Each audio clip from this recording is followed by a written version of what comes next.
Entreprendre hors des normes est le podcast dédié aux femmes entrepreneurs qui désirent faire la différence par leur différence. Je suis Anne-Valérie Raucourt. Depuis 2010, j'accompagne les femmes originales et ambitieuses qui veulent se créer une vie riche et libre par la voie de l'entrepreneuriat. Si tu désires casser les codes, créer ta propre recette du succès et développer un business florissant au service de ta vie et de la vie, tu es ici chez toi. Dans le podcast Entreprendre hors des normes, je te dévoile, avec authenticité, profondeur et humour, des stratégies audacieuses, des approches mindset décalées et parfois même une vision perchée pour que ton business soit ton espace d'expansion.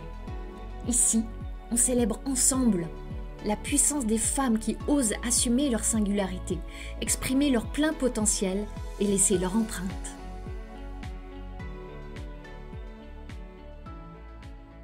Bienvenue dans ce nouvel épisode du podcast Entreprendre hors des normes.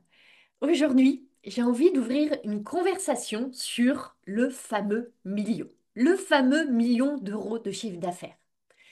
Et tu me connais, je vais ouvrir cette conversation sous un angle un peu particulier. Parmi toutes les entrepreneurs que je vois, celles que je côtoie, celles que j'accompagne, celles qui désirent de la croissance, il y a deux familles. Celles qui ont de l'ambition, qui visent le million et au-delà, sans se poser tellement de questions sur est-ce que ça va être possible, est-ce que c'est pour moi, est-ce que je vais réussir. Et moi, je suis clairement dans cette famille-là. En tout cas, maintenant, je le suis. Et maintenant, surtout, je vise au-delà, puisque le million, je l'ai déjà amplement créé. Et je sais à quelles conditions ça va être possible. Autre famille d'entrepreneurs, celles qui vont viser haut et qui vont être pétries, remplies de doutes. Est-ce que c'est une illusion? Est-ce que c'est vraiment possible? Est-ce que j'ai ce qu'il faut pour réussir? Est-ce que c'est pour moi? Est-ce que je suis pas en plein délire? Est-ce que je reste ancrée dans la réalité? Est-ce que je le veux vraiment? Alors, que tu sois dans la première ou la deuxième famille, cet épisode est pour toi.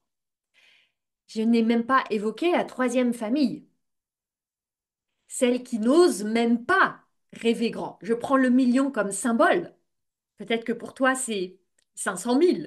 Peut-être que c'est beaucoup plus comme pour moi aujourd'hui.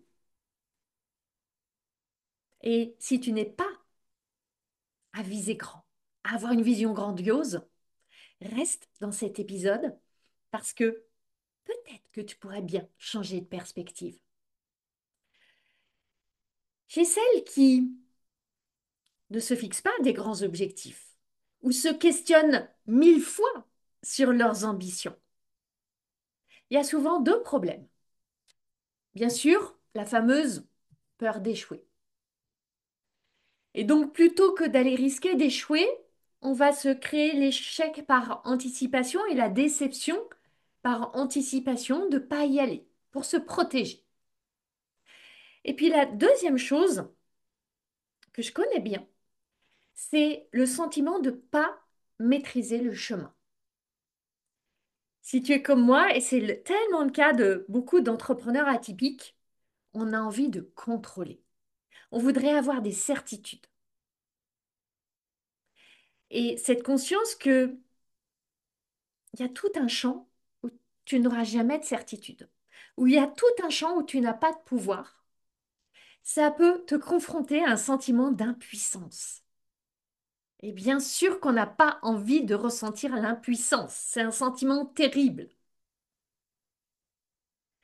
Mais c'est intéressant de voir que s'il y a des choses qui ne sont pas en ton pouvoir, ça veut dire qu'il y en a qui sont en ton pouvoir.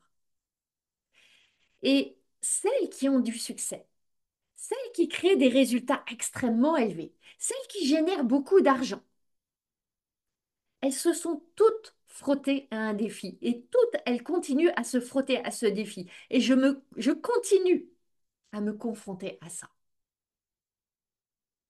qui est à la fois de voir grand, parce que tu es né pour ça, parce que c'est ta mission, parce que tu veux toucher, impacter, contribuer et recevoir en grand. Et à côté de cette vision, et il est important, croire que tu as les capacités. Croire que c'est dans ton champ de possibilités. Seulement, croire que tu as les capacités, c'est prendre un risque. C'est prendre le risque de peut-être réaliser que tu ne les as pas, ces capacités.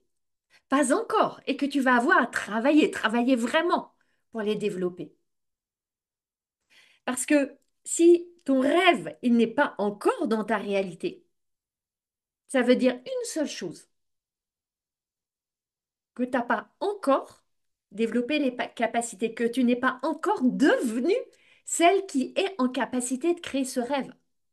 Et en même temps, une autre chose très importante à considérer, c'est que si ce rêve est en toi, quel que soit ton rêve, c'est pas pour rien. Si ce rêve est vivant et vibrant en toi, c'est parce que tu as le potentiel. Ce potentiel est en toi. Je ne crois pas qu'on puisse vibrer au diapason d'un rêve et ne pas avoir ce qu'il faut pour le réaliser. Quand je me suis lancée en 2010, je savais que j'avais des très hautes capacités dans l'univers de la finance. Ça faisait 16 ans que je naviguais dans cet univers à des postes à très haute responsabilité. Je voyageais beaucoup. J'avais toute une équipe. J'avais des capacités adaptées à cet univers. J'ai choisi de devenir entrepreneur. J'avais absolument pas les capacités pour ça. En plus, j'ai pas du tout d'entrepreneur dans ma famille, aucun modèle, aucun exemple inspirant. Alors ça aurait été très facile de me raconter que c'était pas possible. Quand j'ai démissionné de la banque, j'ai fait une année d'études en architecture et décoration intérieure. Et c'est un peu intéressant de voir que tous mes camarades de promotion voulaient devenir architecte d'intérieur ou décorateur en indépendant. J'étais l'exception. Moi, je voulais pas ça.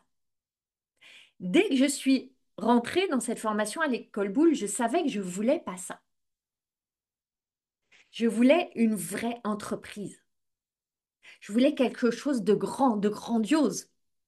Je voulais un lieu, je voulais une équipe, je voulais quelque chose d'original, de visionnaire. Je voulais retrouver rapidement le salaire que j'avais avant à la banque et qui était un salaire très élevé. Pour moi, c'était hors de question de vivoter. C'était hors de question de dépendre financièrement de mon mari. Mon indépendance financière est fondamentale pour moi.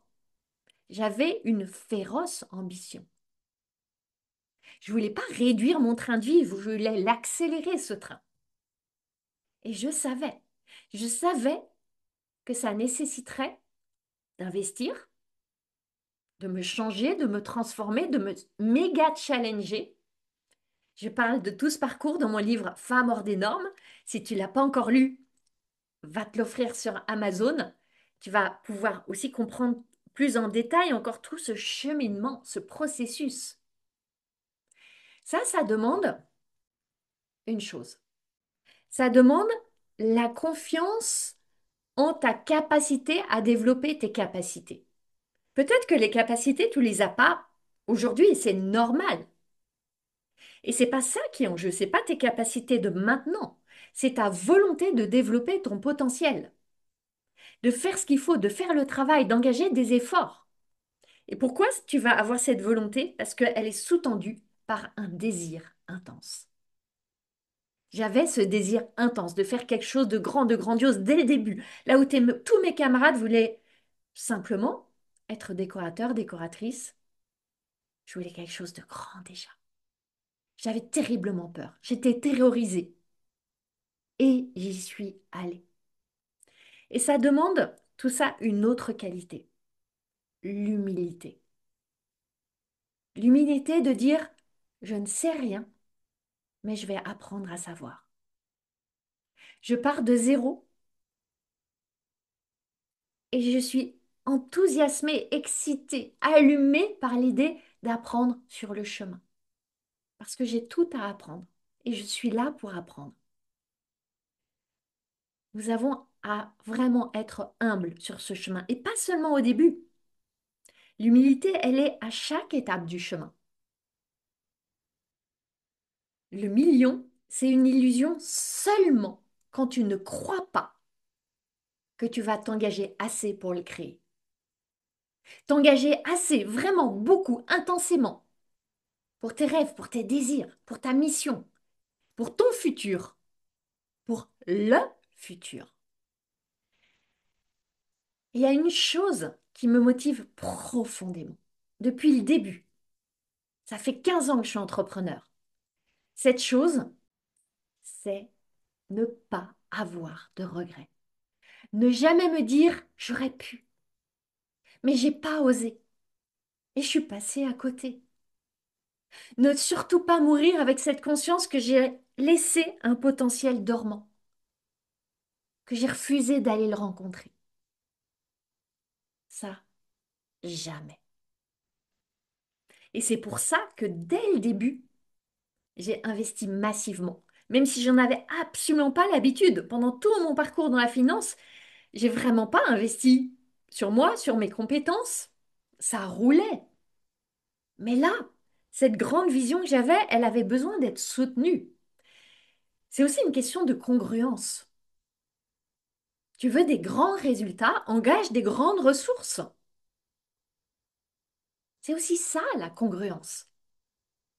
Et si finalement, tu n'y arrives pas, tu auras essayé. Tu n'auras pas de regrets. Comment peut-on regretter d'avoir essayé de grandir, de se déployer, de se développer, de vivre plus pleinement, plus intensément, de plonger pleinement dans la vie? Comment est-ce qu'on pourrait regretter ça?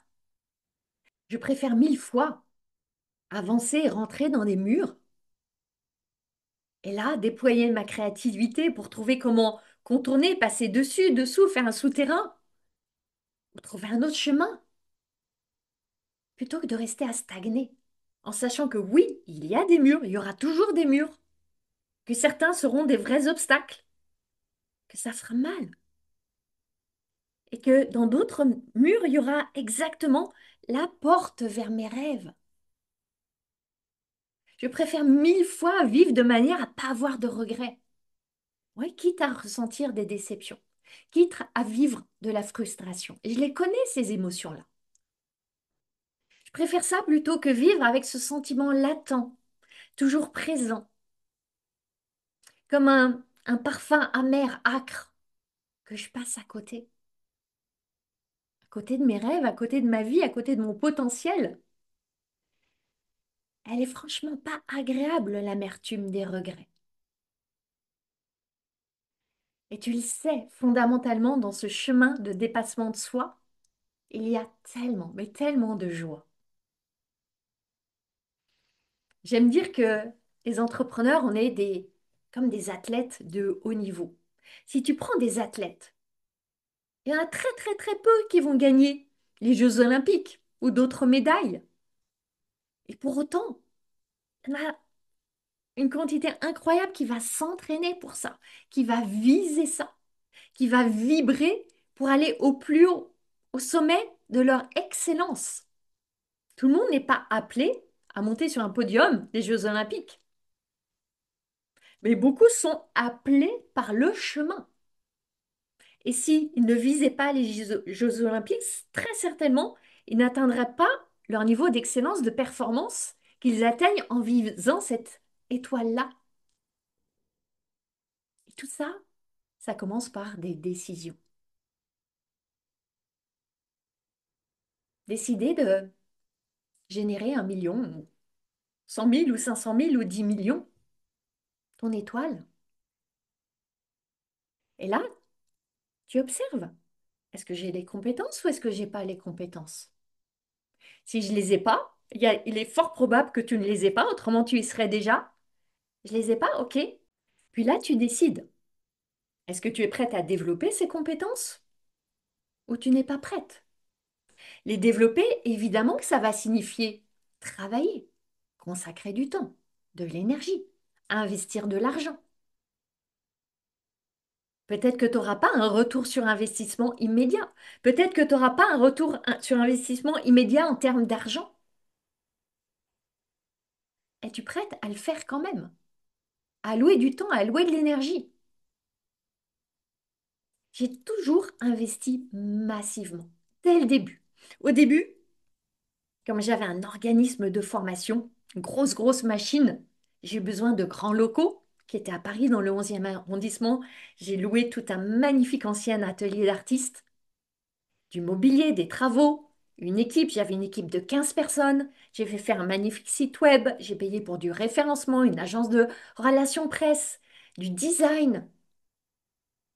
Et puis de plus en plus, j'ai compris que les investissements où j'allais vraiment avoir du retour sur investissement, c'était des accompagnements, des formations, du mentorat, investir sur ce fabuleux cerveau.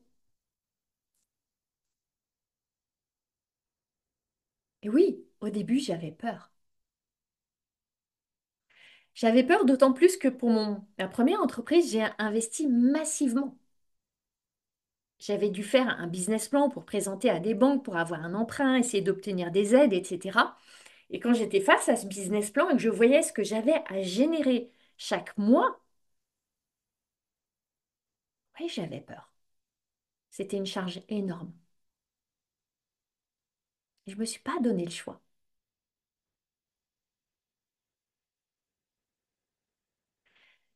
Et très tôt, j'ai pris une décision. Très tôt. C'est que chaque investissement dégagerait un retour sur investissement.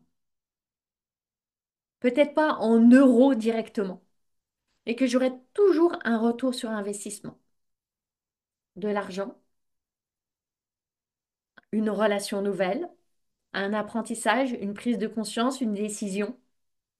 Toujours. Et ça a évidemment toujours été le cas.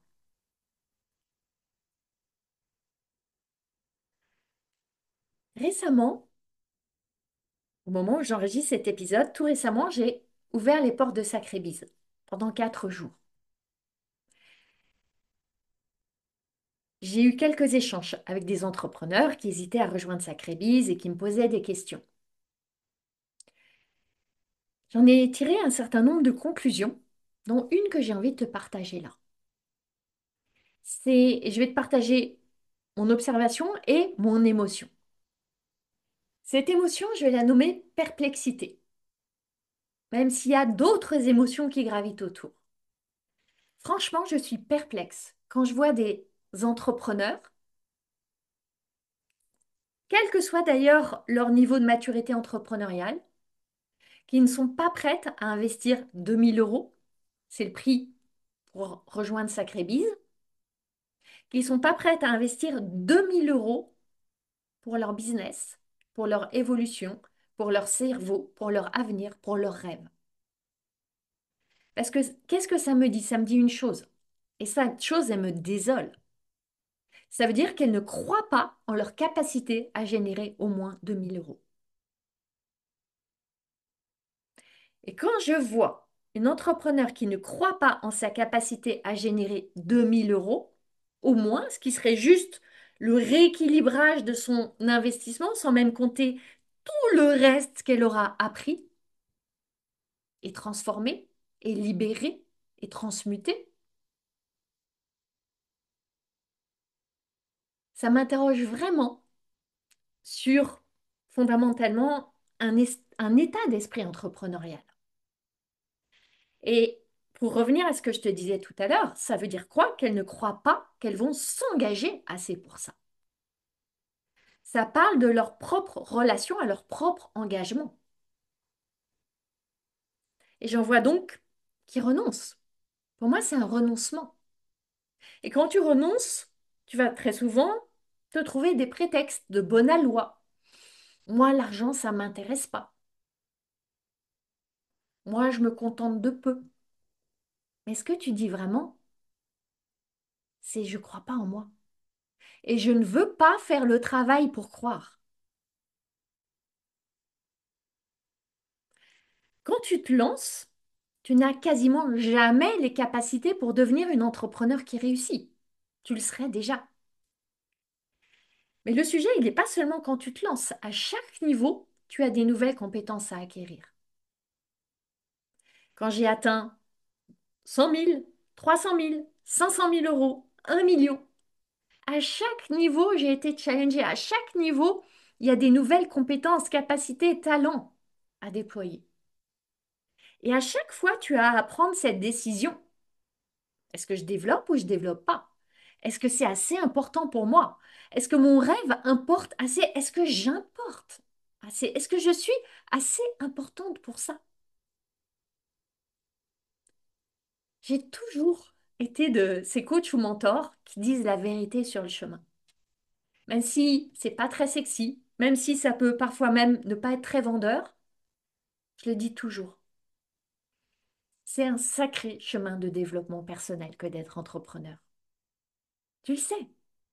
Tu as à développer des compétences, optimiser tes talents, rencontrer tes pires peurs. Et ça se fait pas en restant affalé sur un canapé à lire des bouquins sur le business ou le dev perso.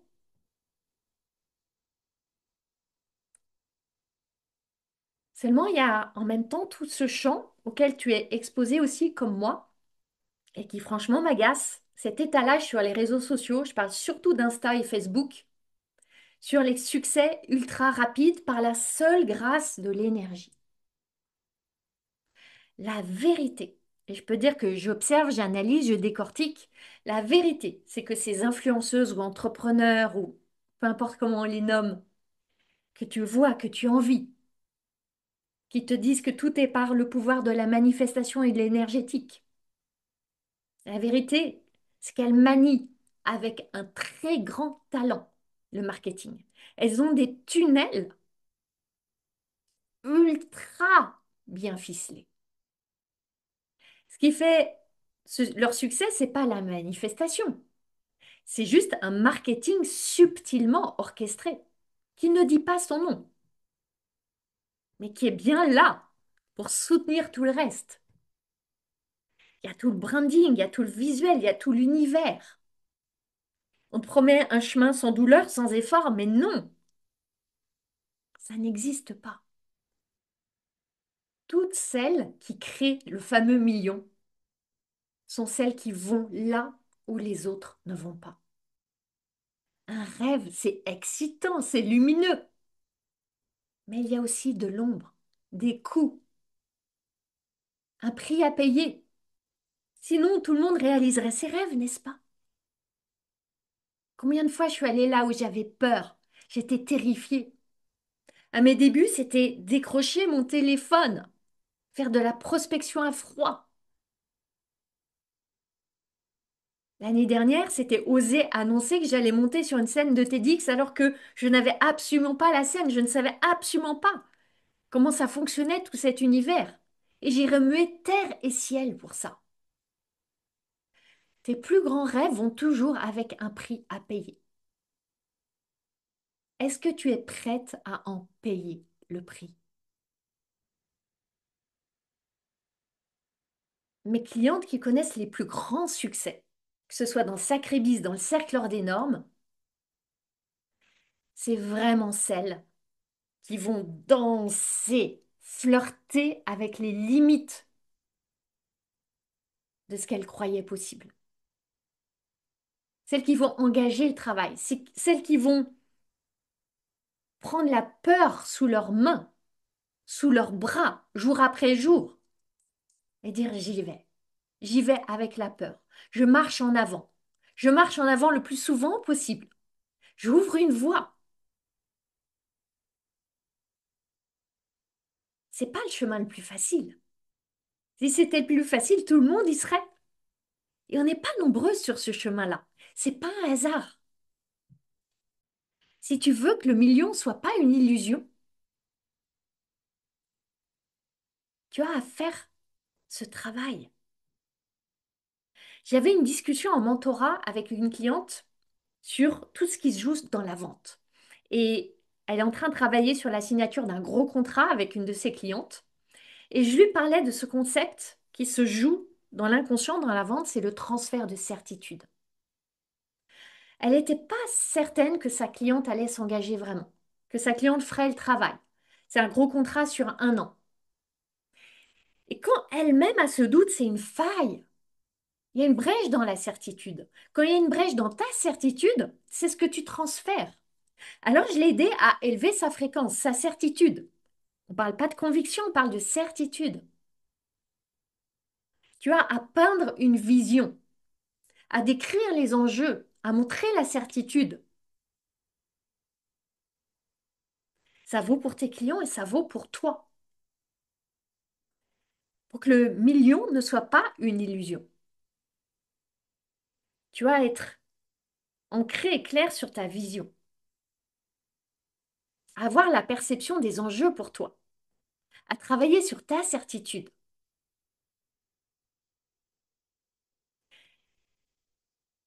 Quand j'investissais au début, oui, comme je te l'ai dit, j'avais vraiment peur. Et en même temps, il y avait cette partie de moi qui croyait que d'une manière ou de l'autre, j'allais dégager une rentabilité. Et cette petite partie, j'ai veillé à la faire grandir, grandir, grandir au fil du temps, à consolider cette croyance. Pourquoi? Parce que je sais que c'est mon entière responsabilité. C'est moi qui fais le travail. Je compte sur personne d'autre pour faire le travail à ma place. Je le fais. Je pose les actions. Et la vraie question, c'est pas de savoir si le million, c'est une illusion. C'est de savoir si tu es prête à faire une action inconfortable. Et encore une autre, à persévérer, sans écouter les autres. Poser encore une autre action, sans écouter ton cerveau qui va te dire que c'est trop dur, que tu n'as plus d'énergie, que tu es trop fatigué. Écouter les histoires que tu te racontes. Être dans cette humilité de OK, là, j'ai pas la compétence, j'ai besoin d'élargir mes capacités, j'ai besoin de me faire aider. Et j'y vais. Et tu continues. Un échec, une victoire, un échec, une victoire, un échec, un échec, un échec, une victoire.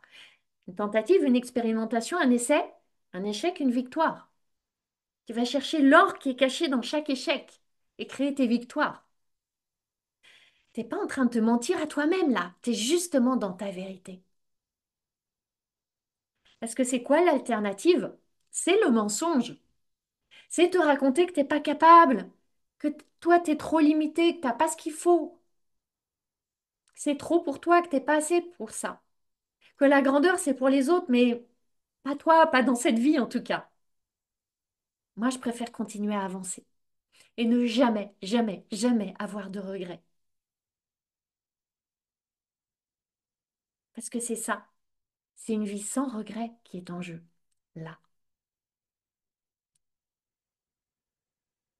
Si cet épisode t'a inspiré, je t'invite vraiment à le partager. Ça compte beaucoup pour moi, que ce genre de message touche tellement d'autres femmes. Des femmes entrepreneurs qui ne voient pas leur grandeur, pour qui le million, c'est pour quelques entrepreneurs perchés et vont se trouver des tas d'excuses pour s'auto-justifier de ne pas y aller. Alors merci de partager. Tu peux faire une story, un post, mettre un commentaire, des étoiles sur ta plateforme d'écoute, en parler à des amis, répondre dans tes réseaux. J'ai tellement envie que le podcast Entreprendre hors des normes touche plus de femmes et ça passe par toi, ça passe par nous. Merci, merci infiniment et je continuerai à venir là, éclairer ton été, jeudi après jeudi, semaine après semaine. Ça fait partie de mes actions sur mon chemin d'expansion. Un chemin où on est ensemble. Alors, merci. Ma mission, c'est d'aider les femmes comme toi à se lâcher la bride pour lâcher les fauves. Si tu aimes ce podcast, tu vas adorer la formation que je t'offre. C'est le condensé de mon approche anticonformiste du business pour t'aider à accueillir tes prochains clients joyeusement. Reçois cette formation gratuitement en cliquant sur le lien dans les notes du podcast. Je jubile déjà en pensant à tout ce que tu vas réaliser.